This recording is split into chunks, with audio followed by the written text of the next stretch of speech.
Saudari-saudara terkasih, mendapatkan pujian yang tulus, penerimaan yang tulus dari orang terdekat, dari sahabat-sahabat kita tidak selalu mudah juga. Kadang-kadang kita malah menghadapi kesalahpahaman, bahkan iri hati, kedengkian. Itu yang dialami oleh Yeremia dan Yesus. Misi Yeremia ialah mewartakan kebenaran, dan kebenaran itu pahit untuk orang-orang Israel. Mengapa? Pada zaman Nabi Yeremia hidup, Raja Israel sedang berperang untuk mempertahankan negaranya, dan mereka bekerja sama dengan kerajaan asing, berkoalisi untuk melawan musuh. Yeremia mendapatkan pesan dari Tuhan, dan pesan itu sangat tidak enak untuk didengarkan dan diwartakan. Apa pesan yang dibawa Yeremia? Misi yang diminta oleh Tuhan untuk disampaikan kepada orang Israel. Misi dari Tuhan ialah lebih baik kalian menyerah untuk mempertahankan negara kalian. Karena kalian tidak akan sanggup walaupun dibantu oleh raja di sekitarnya melawan kerajaan yang kuat waktu itu. Tentu ketika pesan itu disampaikan, raja marah, dianggap Yeremia tidak nasionalis. Right or wrong is my country. Aku akan membela negaraku sampai tetes darah terakhir. Itulah semangat nasionalisme. Dan ternyata Yeremia sepertinya tidak berada dalam garis seperti itu. Mau mengkhianati negara, melemahkan semangat. Padahal pesan dari Allah jelas, untuk keselamatan bangsa ini, janganlah melawan batu dengan batu. Karena batu kita terlalu kecil. Batu yang datang itu gunung, bukan kerikil. Bertindaklah rasional. Pakailah otak, jangan hanya emosi. Asal maju, tapi hancur. Warta Yeremia memang akan ditolak. Dia menghadapi tantangan penolakan bukan hanya dari raja, bukan hanya dari rakyat, dari teman-teman semangsanya, teman-teman dekatnya, bahkan dari keluarganya sendiri. Ia dikejar-kejar sampai dia harus bersembunyi di gunung, di padang gurun, dan hanya diberi makan oleh burung gagak yang diutus oleh Allah. Tidak ada lagi yang bisa menolong dia. Tetapi Allah menjanjikan, aku akan menemani engkau. Jangan khawatir. Meskipun menghadapi banyak tantangan, jangan mundur. Keselamatan bangsa ini lebih penting daripada nasibmu, keamananmu. Dan Yesus hari ini juga kita dengarkan bagaimana ia justru menghadapi penolakan dari orang-orang kampung asalnya sendiri, bukan orang-orang luar yang tidak kenal dia. Di Kapernaum, di sekitar Galilea, dia diterima dengan hebat karena mukjizat-mukjizat. Tapi di kampungnya, di Nazaret, ia malah dilecehkan. Dia kan anak tukang kayu, anak Yusuf. Dengan mengatakan dia anak Yusuf, sebenarnya orang mau mengatakan, bapakmu itu orang kelas bawah itu, tukang kayu. Kok berani-beraninya kamu mewartakan kabar yang aneh-aneh kepada kami, seolah-olah kamu adalah Mesias. Mesias tidak akan datang dari keluarga yang sederhana, yang hanya bisa mempersembahkan 2 ekor burung merpati untuk kamu ketika kamu masih kecil. Keluarga miskin. Kami kenal kok latar belakangmu. Apa hakmu untuk mewartakan kerajaan Allah? Yesus ditolak. Dia diterima oleh kampung-kampung lain, tempat-tempat lain, di kota asalnya dia ditolak. Bahkan bukan hanya ditolak, ia dibawa ke tebing. Nazaret itu terletak di tengah bukit dan ada tebing. Dia dibawa ke tebing, mau dilemparkan ke jurang, mau dibunuh. Tetapi karena waktunya belum tiba, dikatakan dalam Injil, Yesus berjalan lewat dari tengah-tengah mereka lalu pergi. Dan memang dalam cerita kitab suci kita dengarkan Yesus tidak pernah pulang lagi ke kampungnya. Sekali itu dia ditolak, dia berangkat. Kemana? Yerusalem. Mewartakan kerajaan Allah. Dan ia tahu apa nasibnya nanti di Yerusalem. Ia akan naik tahta, salib. Ia mendapatkan mahkota, duri. Dan ia akan ditusuk lambungnya. Dia akan memberikan seluruh dirinya, tubuh dan darahnya untuk keselamatan manusia. Yang sekarang terus kita lakukan sesuai dengan pesan Yesus. Lakukanlah ini sebagai kenangan akan daku, tubuh dan darah Tuhan.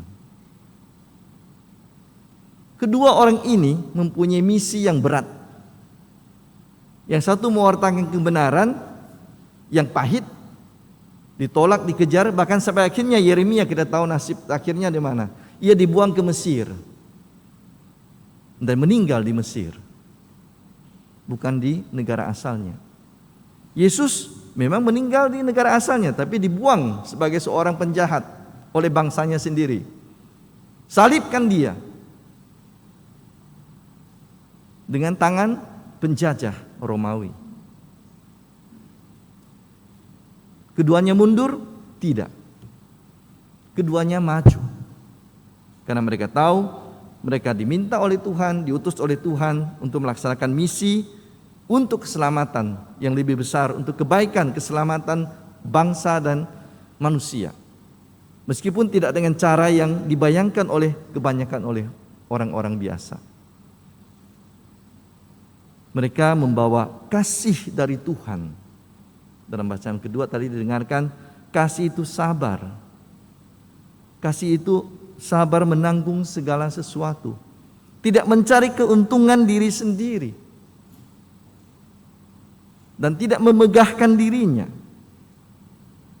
Mereka bahkan menjadi orang-orang yang dihina, tertindas, terpidana, terhukum.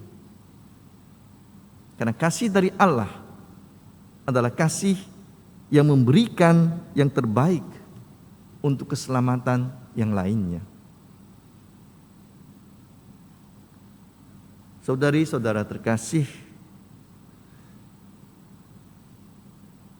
kita juga tidak jarang berada dalam posisi yang sama sebenarnya dengan Yeremia dan Yesus. Tapi kita juga dengan satu dan lain cara menempuh jalan yang dibuat oleh Yeremia dan Yesus. Ketika kita mau masuk dalam suatu pekerjaan, menamar, entah jadi pegawai kantor, entah kerja di sekolah, entah kerja di pabrik atau apapun, kita tahu tanggung jawab, kita tahu risikonya. Tapi kita mau menempuh risiko tersebut. Untuk apa? Mungkin untuk karier kita, oke. Tapi juga untuk apa? Untuk keluarga kita. Kita mencari penghasilan untuk membantu keluarga kita. Untuk kebaikan bersama. Kita membentuk keluarga. Dan kita tahu bahwa membentuk keluarga tidak selalu mudah. Memang ada banyak harapan yang indah, yang menyenangkan, membahagiakan dalam hubungan antara suami istri, dengan hubungan orang tua dan anak-anak. Tapi kita tahu juga di belakangnya dan kenyataan pengalaman kita lihat betapa tidak gampangnya membuat suatu keluarga, menjalani hidup keluarga. Pertengkaran, kesalahpahaman, mungkin juga kesalahan yang terjadi, mungkin juga kemungkinan ada perselingkuhan, orang ketiga, tisanse kata orang Mandarin, orang Tiongkok. Semua itu kita tahu. Mungkin juga kita dipecat dari pekerjaan sehingga sulit keluarga, ekonomi keluarga, sulit mencari pekerjaan. Tapi kita tetap berani untuk membentuk keluarga. Bukan hanya untuk kebahagiaan kita, tapi kita tahu juga keluarga adalah dasar dari masyarakat. Dan keluarga adalah tanggung jawab pertama manusia yang diminta oleh Tuhan ketika Allah menciptakan Adam dan Hawa. Perintah pertama ialah beranak pinaklah, penuhilah bumi. Ya maksudnya bukan seperti tikus membuat banyak-banyak, tapi maksudnya ialah kita harus melanjutkan tugas mengurus bumi ini dengan menciptakan manusia-manusia baru. Tugas dari Allah kita jalankan dalam keluarga. Risikonya ada, kebahagiaannya ada. Tetapi karena percaya bantuan Tuhan, percaya penemanan dari Tuhan, kita jalankan. Begitu juga ada pilihan-pilihan lain dalam hidup kita. Jadi sadar tidak sadar kita sebenarnya menjalani pilihan Yeremia dan pilihan Yesus. Tetapi dalam menjalani pilihan Yeremia dan Yesus untuk menjalankan misi dari Tuhan, kadang-kadang kita mundur. Mundur karena apa? Memikirkan kenyamanan diri sendiri. Mundur karena memikirkan keselamatan diri kita yang bisa masuk di akal. Mundur karena kita tidak bersemangat, malas, kelemahan manusiawi kita. Oke, itu sangat manusiawi. Tetapi apa yang terjadi? Kita melalaikan tugas dari Tuhan dalam peran kita sebagai seorang pekerja, seorang bapak atau ibu keluarga, atau seorang Kristiani. Karena kita tidak menjadi terang dan garam dunia lagi. Kita menjadi garam yang tawar. Kita menjadi lilin yang tidak menyala apa-apa. Hanya ada di situ, sumbunya tidak hidup. Kita hanya menjadi satu nomor di antara 7 miliar penduduk dunia ini. Tidak punya arti dan tidak punya makna. Hanya menghabiskan udara, oksigen, dan makanan saja, serta minuman. Karena kita tidak berani menjalankan misi dari Tuhan, tanggung jawab dari Tuhan.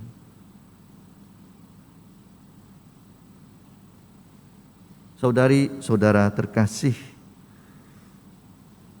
jangan berpikir bahwa kita harus menjadi orang hebat, orang luar biasa. Kata Paus Fransiskus, tugas kita menjadi orang kudus di dunia ini, tetapi orang kudus yang hidup dalam peran kita masing-masing. Bukan orang kudus yang harus melayang di atas udara, kemudian menyembuhkan orang dari jarak jauh, bisa menemukan barang-barang hilang, mengusir setan, berbahasa yang aneh-aneh. Bukan.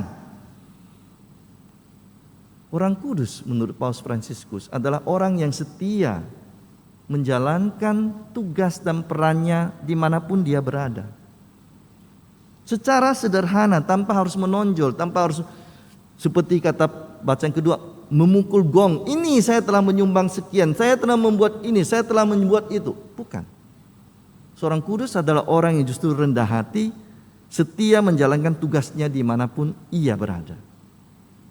Di keluarga, menjadi anggota keluarga yang baik, yang damai, rukun, yang mengasihi anggota keluarganya, tetangga yang baik kepada orang-orang lain, pekerja yang rajin, yang jujur, yang bertanggung jawab, yang berinisiatif, yang tidak malas-malasan, pemimpin yang berani mengambil risiko dan bertanggung jawab untuk kebaikan unitnya.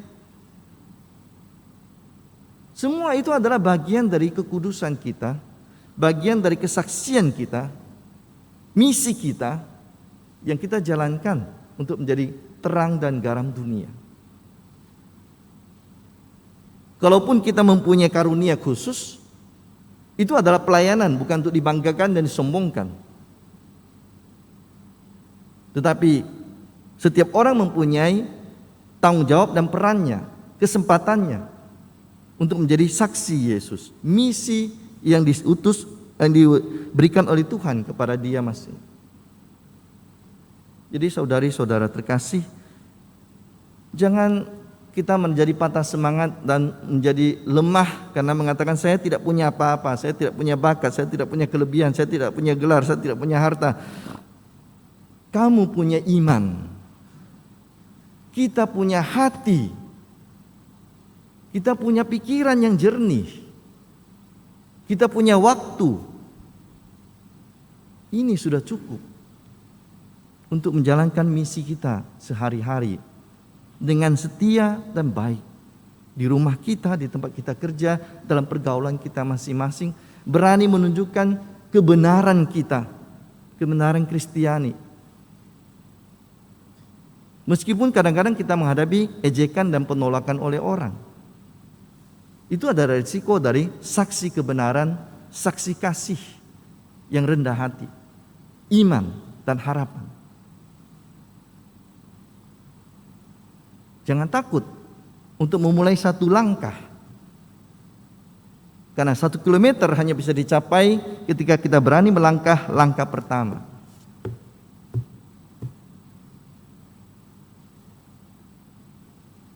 Setiap hari adalah kesempatan yang sama untuk kita, siapapun, untuk menjadi saksi Kristus yang benar. Dengan segala resikonya, tetapi dalam keyakinan akan iman, Tuhan mendampingi kita, Tuhan menemani kita, maka kita mampu dan maju. Dengan demikian kita tidak menjadi satu nomor di antara 7 miliar penduduk di dunia ini lagi. Kita menjadi lilin kecil yang bisa menerangi kegelapan. Kita menjadi garam kecil yang bisa mengawetkan makanan dan memperenak makanan. Ada seorang laki-laki berjalan-jalan di tepi laut, melihat ombak dari jauh membawa kembali, bergulung-gulung ombak itu setiap kali ke pantai dan kemudian kembali lagi. Lalu dilihatnya seorang anak kecil di depan dia, kira-kira 30-40 meter. Anak itu sekali-sekali menunduk ke pantai itu, mengambil sesuatu, kemudian melemparkannya ke laut. Begitulah dia perhatikan beberapa menit anak tersebut. Lalu dia penasaran, kepo. Dia percepat dan kemudian dia sampai ke samping anak tersebut. Kemudian dia tanya kepada anak itu, "Dek, apa yang kamu sedang kerjakan? Melempar apa itu?" "Oh, saya kasihan dengan bintang-bintang laut yang dibawa oleh ombak setiap kali menyusur pantai ini. Setiap kali ombaknya datang, ada sekian puluh atau sekian ratus bintang laut terbawa ke pantai, dan kemudian ketika airnya pergi mereka tertinggal. Kalau lama di situ kering mereka akan mati. Maka saya coba untuk menyelamatkan bintang laut ini supaya mereka bisa hidup kembali. Saya lemparkan kembali ke tengah laut." Laki-laki itu mengatakan, "Dek, pekerjaanmu itu pekerjaan sia-sia. Berapalah bintang laut bisa kau selamatkan kalau setiap kali air ombak datang membawa ratusan? Dan pantai ini berapa kilometer? Berapa puluh yang bisa kau selamatkan selama 1-2 jam ini sebelum matahari terlalu terik dan kita harus kembali ke rumah? Pekerjaanmu sepertinya pekerjaan sia-sia." Memang benar, Pak. Kalau saya memikirkan harus menyelamatkan ribuan bintang laut yang setiap kali dibawa oleh ombak ke pantai. Tapi sekurang-kurangnya perbuatan saya berguna untuk bintang laut yang satu ini. Ia mengambilnya dan melemparkannya ke tengah laut. Amin.